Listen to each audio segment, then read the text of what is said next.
Banyak orang hari ini merasa dirinya bebas, padahal diam-diam sedang terikat kuat oleh pikirannya sendiri. Logika yang seharusnya hanya alat justru duduk di singgasana dan memerintah seluruh arah hidup. Semua harus masuk akal. Semua harus bisa dijelaskan. Semua harus bisa diperdebatkan. Akhirnya, manusia kehilangan kemampuan paling sederhana, hadir dengan jujur di dalam dirinya sendiri. Disitulah perbudakan paling halus terjadi, tanpa rantai, tanpa jeruji. Tapi jiwa tak lagi merdeka. Logika sebenarnya tidak salah. Yang salah adalah ketika manusia menyerahkan seluruh kemudi hidup kepadanya. Ketika setiap rasa dicurigai, setiap getaran batin ditolak, dan setiap keheningan dianggap tidak berguna. Orang lalu sibuk mengumpulkan definisi, menghafal istilah, mengejar pembenaran, tapi lupa mendengarkan dirinya. Padahal, hidup bukan sekadar soal benar dan salah, tapi juga soal jujur dan palsu. Dan sayangnya, logika sering pandai membenarkan kebohongan yang dibuat oleh ego. Coba perhatikan, semakin seseorang diperbudak oleh logikanya, semakin sulit ia untuk benar-benar tenang.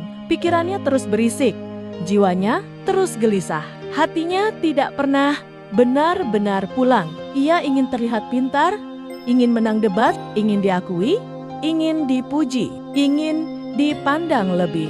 Tanpa sadar, semua itu bukan tanda kecerdasan, tapi tanda bahwa dirinya sedang kelaparan di dalam.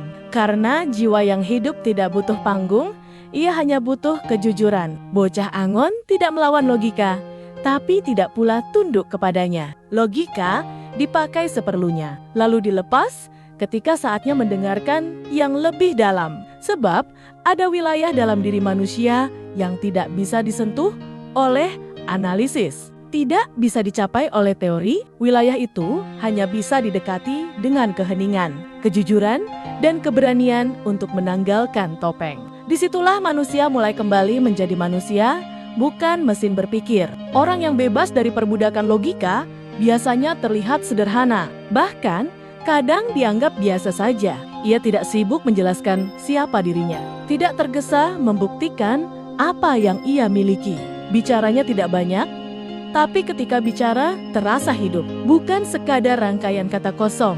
Diamnya tidak hampa, justru penuh, karena ada kesadaran yang hadir di dalamnya. Dan ketenangan seperti itu tidak bisa dibuat-buat, hanya bisa lahir dari kedalaman. Jadi jangan mau diperbudak oleh logika, karena kamu bukan mesin, kamu adalah kesadaran yang hidup. Gunakan pikiranmu sebagai alat, tapi jangan serahkan jiwamu kepadanya. Belajarlah diam, belajarlah jujur, belajarlah hadir meski tanpa siapapun yang melihat. Sebab pada akhirnya yang menyelamatkan manusia bukan banyaknya pengetahuan, tapi kejernihan batinnya.